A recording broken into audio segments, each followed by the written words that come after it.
What's up, people? What's up? What's up? What's up? What's up? Good day to everybody.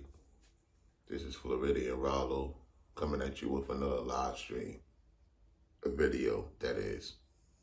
Without further ado, let's play this clip. Right now on WFTV tonight,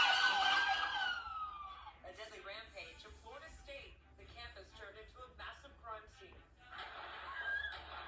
Cops running, students running. It was just like complete chaos.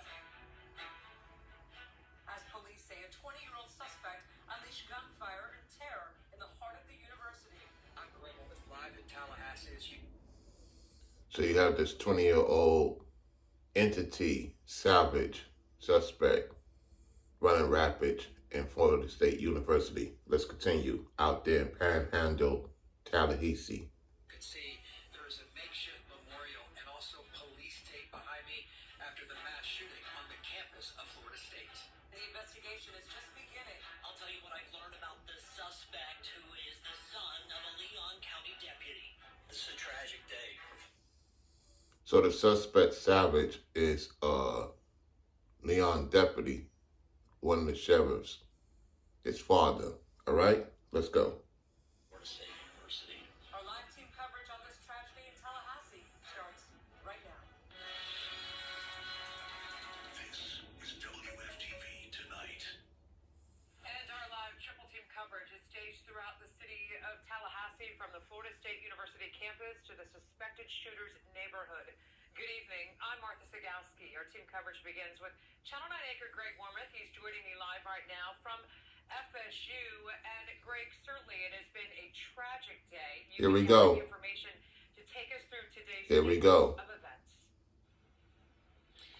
Let's start here. Behind me is Legacy Walk, but there is no one walking here except for detectives. Instead, people are taking a knee and praying. Some of them actually are on the ground. And again, as you see that makeshift memorial, people bringing flowers, balloons, notes, and cards for the victims of the first mass shooting to happen here since 2014.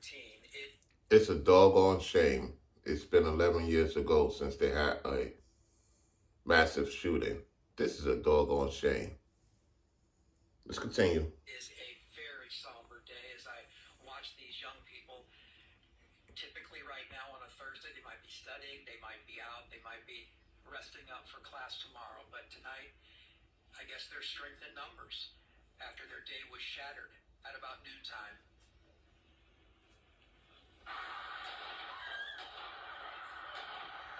A student recorded the jarring moments that the gunfire echoed outside the student union. What was next was not complete panic, but a plan. FSU police on scene in moments and took out the shooter. FSU police responded immediately, engaged, neutralized, and apprehended the shooter. The shooter, a student. That's the student right there. All right, let's go. But what was shocking, he's the son of a Leon County deputy. The gun, one that she actually used on duty. This was a handgun that deputy used prior to them transitioning to a new handgun, and so it was her personal handgun. Wow. Phoenix Eichner. He was actually with the Leon County Youth Advisory Council. Deputies knew him. This event is tragic in more ways than you people in the audience could ever fathom from a law enforcement perspective. But I will tell you this. We will make sure that we do everything we can to prosecute and make sure that we send a message to folks that this will never be tolerated here in Leon County. His motive unknown. Now, he will definitely be prosecuted. Yet you got these FBA groups, these Israelite groups, who's defending a thug out there in Texas of Dallas. They giving him gifts, a lot of money, and paying fraudulent people.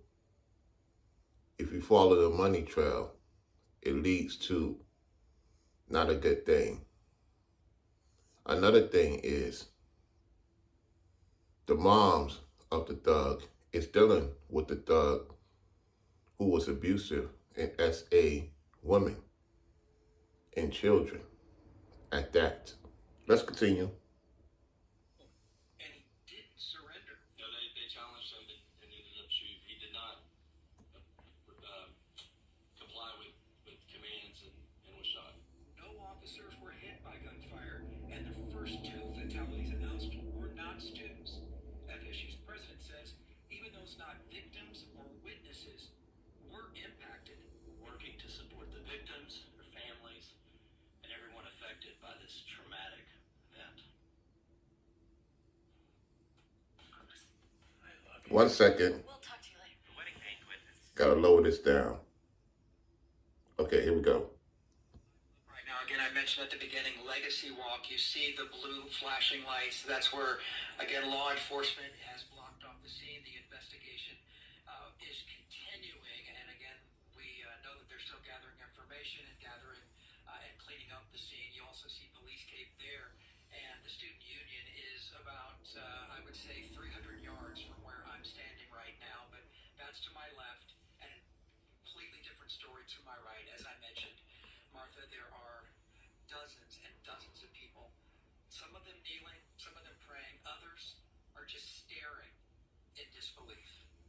And Greg, as you know, you and I both had kids who went to FSU. That student union is packed at this time of day. Yep. You know, there's crime scene tape up right now. Kids are walking around. Has there been any reports on where this guy came from, where the shooter came from? And just Good question. Do we know anything about Good that? question. Did he come in a vehicle?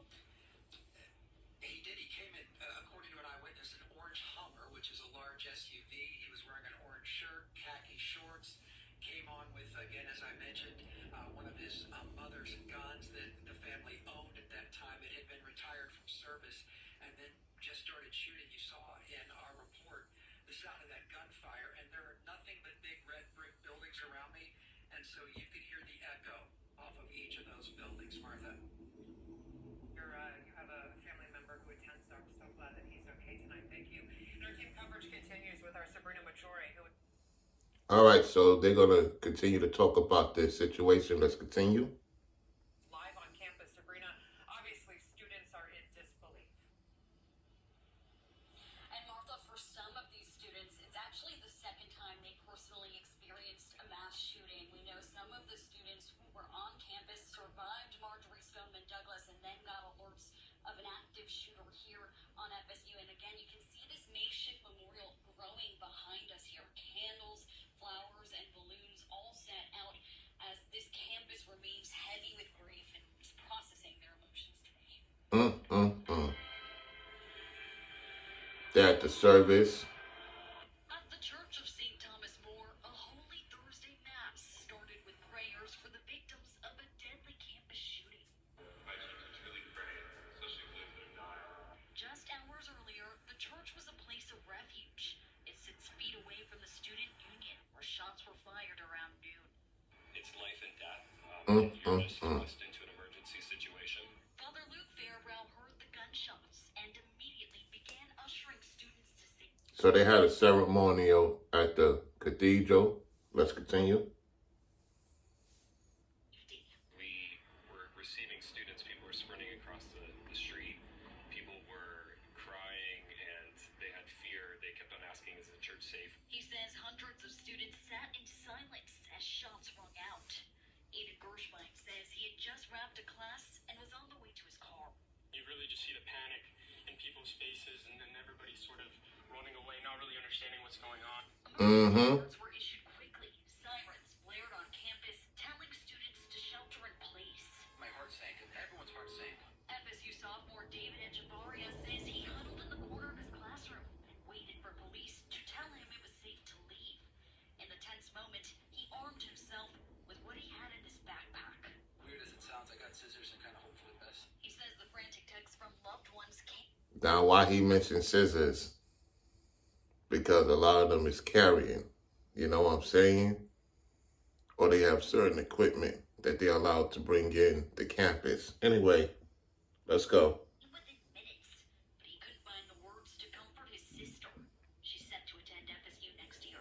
He's asking me how this happened, why this happened, are you okay? And I believe that this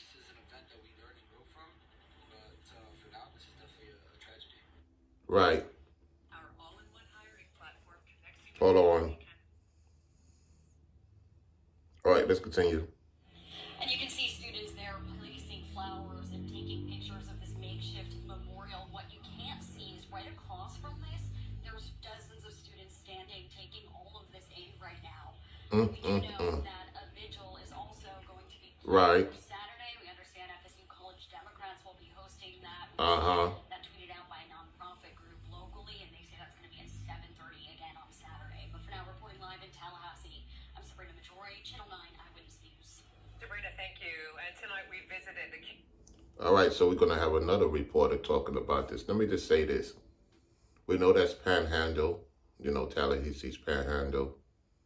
It belongs to the Louisianians, or you may hear from the Alabamians, and it was switched over to Florida.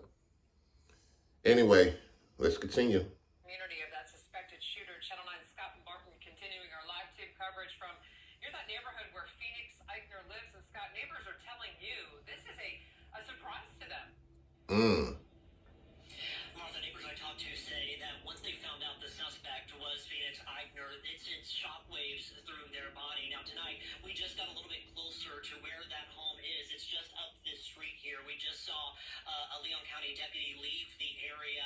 This area was blocked off to media and folks getting down here. A couple other new things that we just learned about Eichner is that he was part of some sort of dispute, legal dispute, back in 2015, a child custody dispute. His name was actually Christian. He changed his name to Phoenix in 2020. And something else we just looked. So they're doing their homework. Let's continue.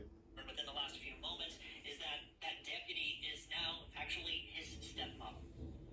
His stepmoms. Phoenix Eichner, investigators say, was the lone gunman who opened fire at the student union on the campus of...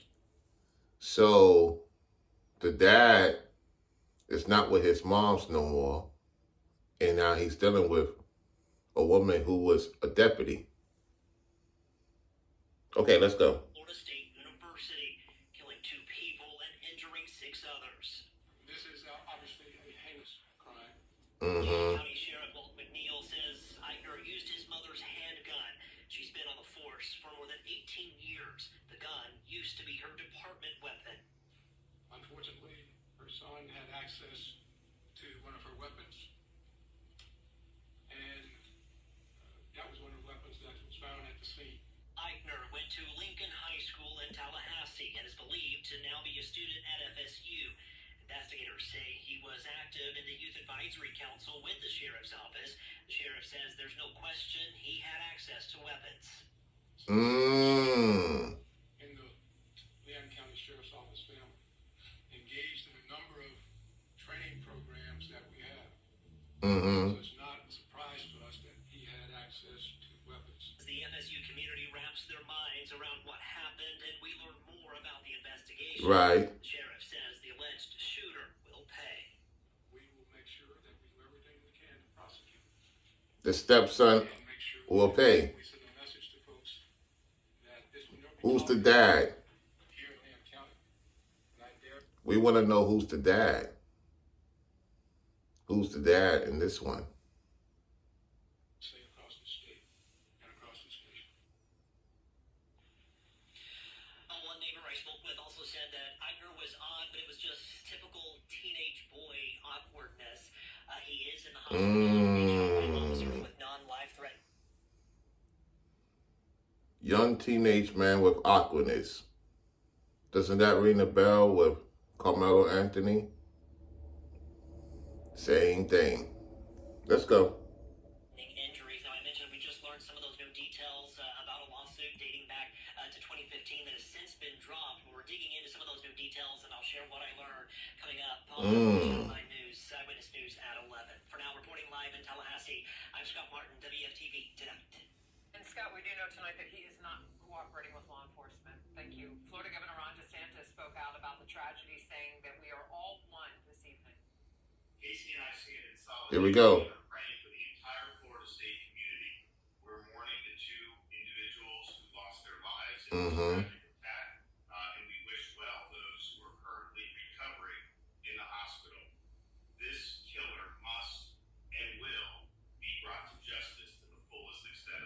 Right. I want to also thank the law enforcement personnel who were on the scene, both for the university as well as for the city of Tallahassee. They ran towards the danger. They stopped this killer from inflicting more harm, and there is no question that they saved lives. We are all Seminoles today. We stand by to help in any way that we can. God bless you, and God bless Florida State University. We, of course, will continue to follow this story closely throughout this newscast. You can also find the latest information on WFTV.com and on the WFTV mobile app. All right. So y'all heard that. My take on this is that they got him. They had to do some type of force to get his attention. They apprehended him, and he will be doing time. He will be doing some serious time. They don't play that down here. They don't play that nonsense down here, regardless of who you are. If you act up and they catch you, which they will, it's a wrap. There's no talking. You see the difference? Be on the lookout. We will be talking more about this. Peace.